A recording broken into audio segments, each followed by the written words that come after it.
Hey ladies, welcome back to the channel. So happy Halloween. And of course, we're going to be talking about something trending. And that is a topic that relates to dark feminine energy. And a lot of you already know what dark feminine energy is, but in a nutshell, it refers to your ability to choose yourself first and do what is best for you. Okay? Looking after yourself first. And that a lot of times means saying no to a lot of things. And the topic that we are covering today, and it's a question that I get all the time. And that is, should I marry for money or love? I think it's kind of funny because I had never thought about it in those terms. It never even crossed my mind, back in the day, in my 20s, when I was circular dating or rotational dating. It never really crossed my mind in that capacity. This thing is not focusing. So the people that typically are asking this question, and trust me, there's a lot of people asking this question. There's a lot of people typing in YouTube, should I marry for love or money? I think, and there's YouTube channels that are dedicated to this very, very topic. And there's even women who make it a profession, do this for a living. And the point of this whole topic is that is unnecessary. You don't have to do that. You don't have to think about it like that. And you don't have to choose between one and the other. You know what I mean? So they think that they have to go from one extreme to the other. And let me tell you, these people that are making a living, from men, kind of like a profession type angle, they are women who come from the other extreme. And I do think, these YouTube channels have a noble purpose. I think they have a positive intention. And I'm going to tell you why. So they go to the extreme of looking at men and relationships like a profession. They talk about their bag. They're going after the bag and getting their bag up front. They're doing that because they came from giving free sex. Okay? And how many people are out there giving sex for free? You're like, free? What are you talking about? I do it for fun. I do it because I like it. Sure, but at the end of the day, you like it, but you're walking away like not in a better situation, not feeling better. It's kind of like you did a hit of some sort of drug. It was really nice while it lasted. And then you walk away empty-handed. Or Or did you? Did you walk away empty-handed? Because some women walk away with a child in their womb. Some women walk away pregnant, and they have 1, 2, 3 children, or they walk away having lost 2 or 3 years of their lives. And it's literally like doing drugs or any other instant gratification thing where you gave all your time and energy and life force. Yeah. And then you walked away not more rich spiritually, emotionally, financially. You walked away broken. Broken. So these women like Shira and the women of the world that have made this a profession, they have a noble cause in that they went from the lowest of the low, which is giving away yourself for free. How can I make you understand that this is not just fun? This is not a good time. You know, sometimes you will not go through some crazy consequences like wasting time for 3 years, having multiple dads of your children, having 1,000 husbands. So occasionally you will not deal with consequences, but more often than not, you do. And this is why women went to the other extreme. Okay, no, now we're going to charge. And, first things first. Okay. And the people that I see that go through these extremes from giving free sex to charging, I've noticed that it's women who came from a very rough background. They came either from violent or abusive families, broken homes, separated or divorced parents, and more commonly, a background of struggle, a background of poverty. So this is where these are the type of women that go to these extremes. And when I get this question, it comes from someone who also went through a lot of struggle in the first part of their lives. The optic that I want to share with you is from someone who came from a privileged background. Not only a privileged background, but, and I say this not to be relatable. In fact, let's kind of clear that out of the way. I don't tell you this to be relatable whatsoever, because my background is not really relatable in many ways. But I'm here to say this stuff to you so that you can open your mind to an optic and way of thinking that will allow you to capitalize on your resources, yourself, your time, aka, like, in a few words, I share this with you so that you can start thinking and making decisions that are good for you.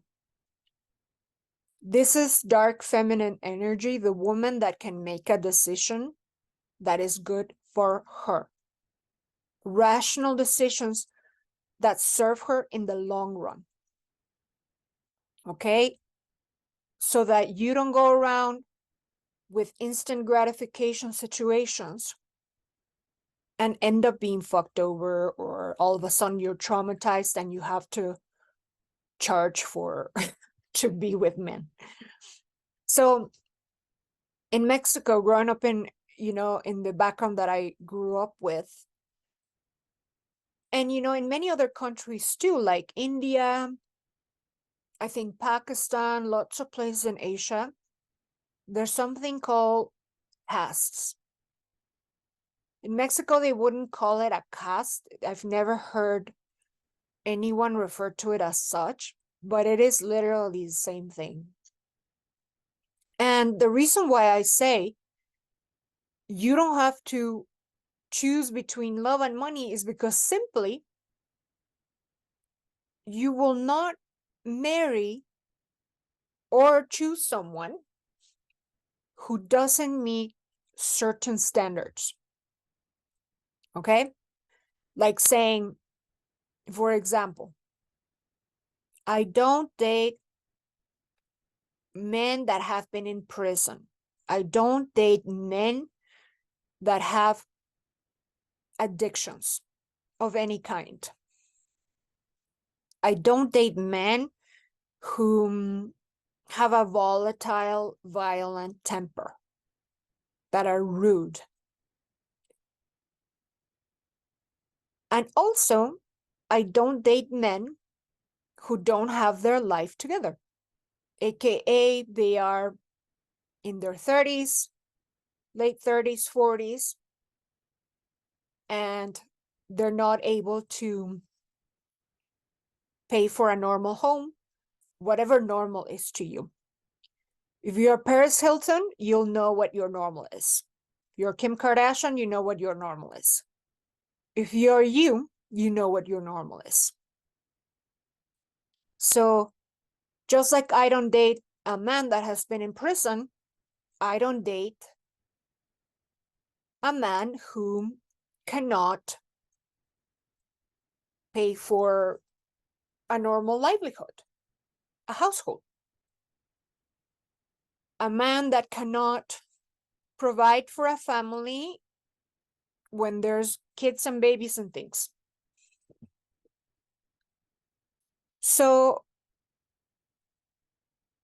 having a list of requirements or standards is really what it comes down to. I say that you don't have to choose between one and the other because if you simply date men, all men that are suitable candidates, adequate suitors, you will never have to choose between love and money. Why? Because you will always be dating someone who has a certain standard. If you came from a background that is more modest, perhaps of struggle, and your environment has a lot of men that don't meet this criteria, I really hope that you are leveling up your, not only your look, you want to make sure your look communicates a certain level of education, level of modesty, right? Because if you look like you work in the streets, then you're gonna get that type of man. So all of this stuff, you hear it everywhere in social media. Okay? You need to level up yourself in the way you think, and all those things. Become your dream girl. And when you do that, you'll be able to more confidently hang out in spaces and places that have men that are more of the adequate standard that you require. My dad used to say growing up, part of the stuff you hear growing up as part of your education, because in Mexico they educate us about men and women dynamics, human nature. They educate us about how you're going to marry, right? There's going to be a plan. There's going to be a strategy. You're not going to wing it. You're going to have a plan and an intention, because when you have an intention, guess what? Lo and behold, it manifests. Now, you want to make sure that you have that intention of only dating the men that meet your standards. So you never have to choose between love and money. Very simple. So you don't have to go to the extreme of becoming a gold digger. Now, hear me out. The people that are using the word gold digger, the men that are using this word are men that don't have money. But when I say this is when you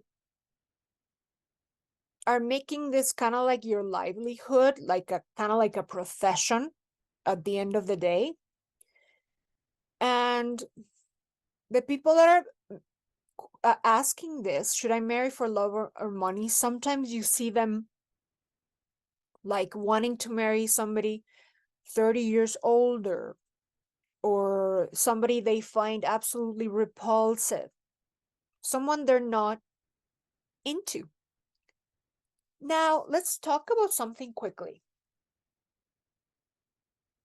In my practice, what I teach you in my coaching, in my one-on-one and in my courses, one of the first things that I teach you is to rationally make choices of who you date.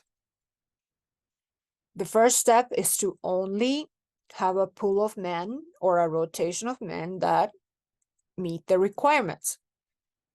So that means you will not give the time of the day to someone random you meet in the street that perhaps doesn't meet your criteria. Sometimes you can see this quickly. Sometimes you may have to, look a little closer. So when I use the word love, I'm just really referring to being into someone. So, because really and truly, a lot of times you will marry someone you're into and he's good for you. Okay? So you are making a cold-blooded decision. God forbid. Yeah. As opposed to making a decision where you are intoxicated by your hormones, infatuated, because you've been having lots of sex that don't allow you to think straight, that don't allow you to make a decision that is good for you. So, yeah, no, we don't do that, because like we don't do the whole, okay, we're going to be having sex nonstop with all these men that we see so that we stop thinking straight and end up in the train wrecks that you see left and right. All the horror stories that you live and hear in the dating world is because of that. You are, I think for men, they call it pussy whipped. For women, I think, what should it be called? Like dick whipped? I don't know. So you don't want to be infatuated, and you don't want to be, like under the influence of hormones to make a decision when you're dating intentionally for marriage. Or else do what everyone does, end up with the train wrecks that everyone else does.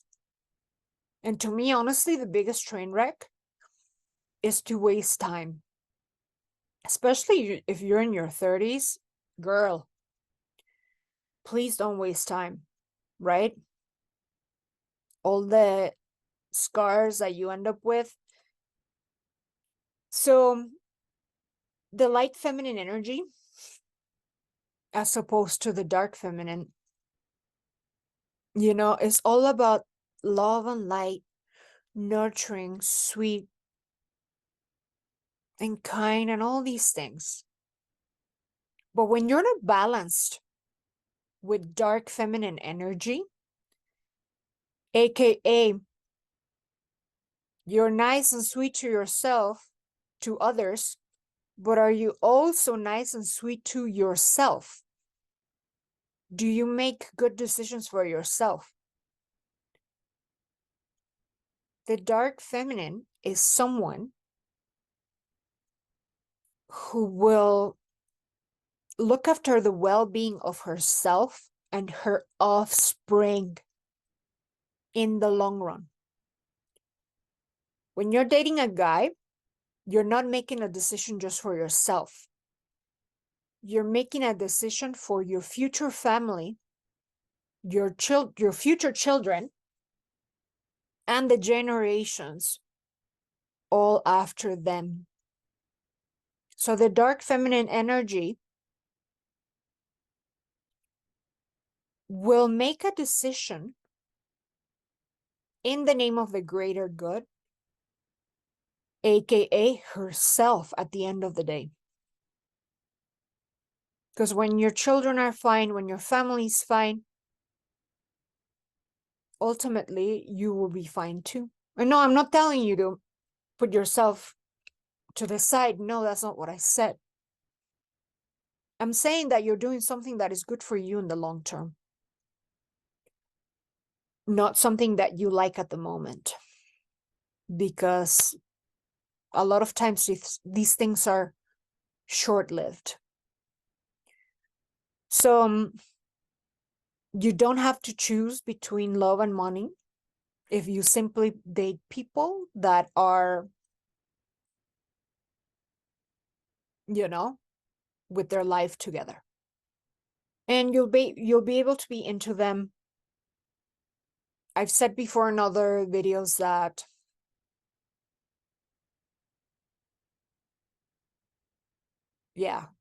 I forgot what I was going to say. So anyway, ladies, this is a part 1. Stay tuned for other parts, because there is a version of the dark feminine energy that at the end of the day is nothing more than another pick-me girl dressed in black. So we're going to be talking about that.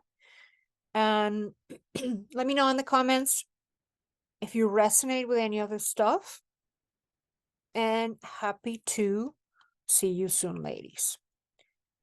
Now, before I forget, stay tuned for my course, which is coming at the end of the fall. And there's a huge chapter in there about dark feminine energy and how you can make decisions along the dating process that are good for you and that benefit you in the long term. Okay, ladies, so subscribe, and I'll talk to you guys soon. Bye now.